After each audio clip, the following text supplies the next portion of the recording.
Eric Kaufmann is a professor of politics at the University of Buckingham. He has written many books and he's written for many different publications, including the National Review and the Wall Street Journal. A warm welcome, Eric Kaufmann. Great to be here, David. Thanks for having me. Always nice to Well, talk to Eric, another Canadian. indeed, a fellow Canadian. And Eric, I must tell you, congratulations on your book, The Third Awokening. I Thank just love the book. I think it's a gem of a book, and I certainly recommend it to our readers. And it's brilliant on, I think, a number of levels. It's hard to know where to begin, but fundamentally, I think you provide a more nuanced or even original analysis about understanding this progressive extremism, wokeism, and I think it also you build a lot of significant research. It's not just an opinion piece per se, but you're really kind of daring to dive into the statistics of what do people and different groups in society, what are they really thinking? And you also audaciously have a 12-point action plan. So I really admired it. So congratulations, Eric. Thanks for all those kind words, David. There are obviously quite a few books that have come out, and just at the conference I'm at, Musa Al Garbi's here, who's got his new book, We've Never Been Woke. So there's a lot of books now out, and I'd almost call it a discipline that's emerged, Hmm. studying this ideology and what it is. And so, I mean, I guess the first thing for your viewers is to sort of define this. And so I always say, the opponents will always say woke's just a swear word and it doesn't mean anything. Hmm. But I actually think, defined properly, it's actually quite a robust concept that describes something very real in the world. And so the first thing is, what is woke, right? In a sentence, it is the making sacred of historically marginalized race, gender, and sexual identity groups. Okay. That is woke. Out of that flows two very simple kind of pseudo principles, which are that you want equal outcomes, what we call diversity and equity. So equal outcomes, say between white and black or male and female, whether it be places at Harvard or seats on the boardroom. So equal outcomes. And the second principle is emotional harm protection. So you're going to be protected from speech that you might, or at least the most sensitive member of your group, we might imagine, might be a little upset by. You're going to be protected from that speech through speech codes, tone policing, and various other kinds of limits on free speech. So, really, that's what you would call the inclusion. So, DEI, diversity, equity, and inclusion, really breaks down into two halves. One's the DE part, which is equal outcomes through affirmative action and getting rid Hmm. of merit, let's say, and then inclusion, which is about restrictions on free speech censorship, which helps to protect the emotional safety, so called, of these minority groups. And that's really what we're talking about when we talk about woke. Okay, so gosh, words matter. It sounds like those all are kind of warm, fuzzy things that a lot of people can buy into. I guess the question is, I mean, in Canada, and it's great that you understand Canadian culture as you are of Canadian background. Um, why should Canadians care? Like these all sound like good things. Like there's a lot of public figures that almost like a mantra repeat diversity, equity, inclusion, all kinds of terms. So why should we care? Well, so let us rip away the velvet glove around the iron fist for a minute. So what if I said, instead of diversity and equity, anti white male and anti Asian discrimination? So, how do you like the sound of what is essentially the translation of diversity, equity, right? So, it's only because it's cloaked in the euphemism. What's on the outside of the tin is something that people can't disagree with, diversity and equity, although I think Mm, you can actually disagree with these things. But they sound very good, and so a lot of people just say, "Oh, that's what's on the surface of the tin. On the outside, the wrapping paper. I like the wrapping paper. I'm not going to look inside and see the anti-white male discrimination, anti-Asian discrimination." The second bit okay. is inclusion. How can you oppose inclusion except if you translate it as suppression of free speech, thought policing, compelled speech. Suddenly, those things don't sound so good, but the way it works is to get at inclusion, we need to get rid of the hostile environment for historically marginalized groups, which means that we have to essentially censor and punish speech. And so, in a way, cancel culture is justifiable to create a pleasant environment to facilitate inclusion. So, what I'm saying is, if we were to rip away those nice sounding labels to show what's actually inside the tin, which is, in this case, cancel culture and restrictions on free speech, then all of a sudden it would be a lot less attractive. But the woke side has been able to sort of traffic under these flags of convenience and fool many people, and that's really the problem. And people don't realize they've been had until you have crazy things going on, like saying being on time is white supremacy. Yeah, no, exactly. Through human history, it's been really quite a remarkable story how people have become more and more committed, I would say, to respecting each other, as human beings and for equality and for compassion. But it sounds like this has morphed into something more ominous and it's really gone too far. So I guess the question is, as people experience what it was at multiple elections, including on November 5 in the United States, the question is, one of the reasons why I think Donald Trump won was not only the economy and open borders, but it kind of a reaction to this kind of extreme culture of wokeism, political correctness, and so I guess I'm wondering, has wokeism actually peaked? Is it just a fad?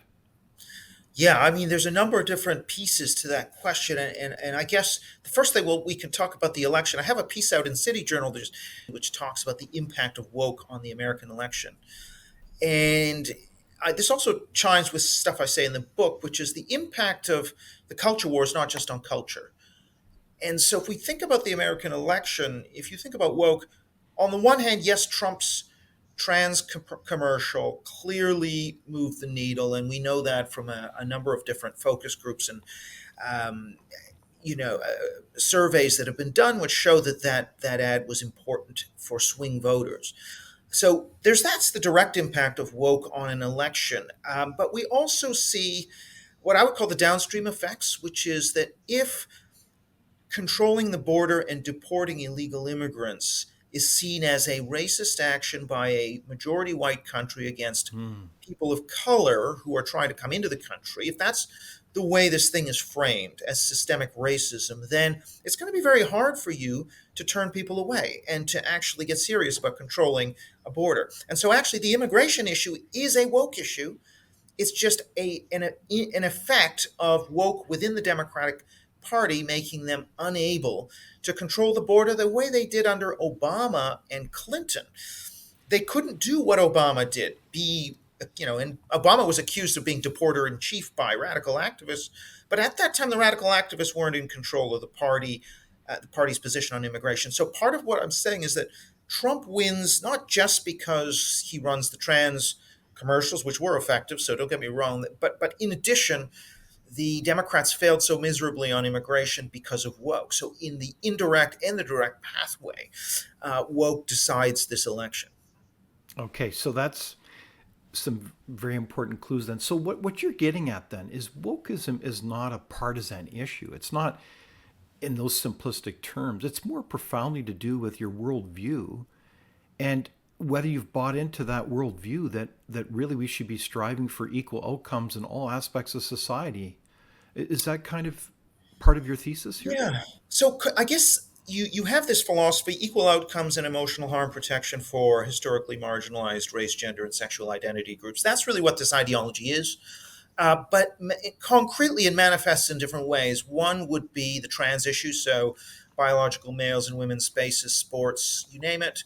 Another manifestation could be teaching critical race and gender ideology in schools, so teaching students that the U.S. is built on stolen land. It's a settler colonial, white supremacist, racist country. Mm-hmm. It could involve there are different outriders of cancel culture, for example, people being fired from their jobs or being ostracized for things they've said is another outrider of this ideology. So all of those things matter. But then, even beyond cancel culture and critical race and gender ideology, are these downstream effects. Oh, well, we can't police the border. That would be racist. Oh, we can't incarcerate repeat offenders because they are more likely to be Black and Hispanic, and that would be systemically racist. So we are going to get more lenient on felonies. So, in California, theft, $950 and under was changed from a felony to a misdemeanor. That opened the way for a huge surge in criminality. Now, those policies have just been voted down in referenda in California, but it's an example of what I'm talking about. The crime gets out of hand. Or if we're talking about education, and certain pupils are being excluded more than others and they happen to be more likely to be of certain racial backgrounds, then you don't exclude. What is that classroom behavior? What does that do to education outcomes when you've got an unruly classroom? So in so many ways, it's the culture wars is not just about culture; it's about these concrete policy areas. And even though I wouldn't call, the right to camp and pitch tents and have open air drug use in major cities, actually, I don't think that's a manifestation of woke. It's a manifestation of what I would call humanitarian extremism, which is a key component of woke. But because it's not strictly about race, gender, or sexuality, I think that is got a family resemblance to, but it does not fall into my definition of woke. Okay, so those are some very powerful examples, Eric, of how culture matters as it kind of defines and acts as a funnel for what is seen as acceptable public policy. So that's why, are you seeing, say, for example, in crime, like we've seen crime go up tremendously in different jurisdictions in Canada? That's really in part because we have a culture that sees criminals as the victims. Is that kind of part of that thinking, that example? So yeah, I think part of the long lineage of woke is ideas that did a lot of good, humanitarianism, um, equality and equal rights. Things, however, can go too far. And so we're seeing an overshoot. So if you start to take the idea of humanitarianism too far, you start to think, well, it's not just about physical harm to people, it's about psychological and emotional harm.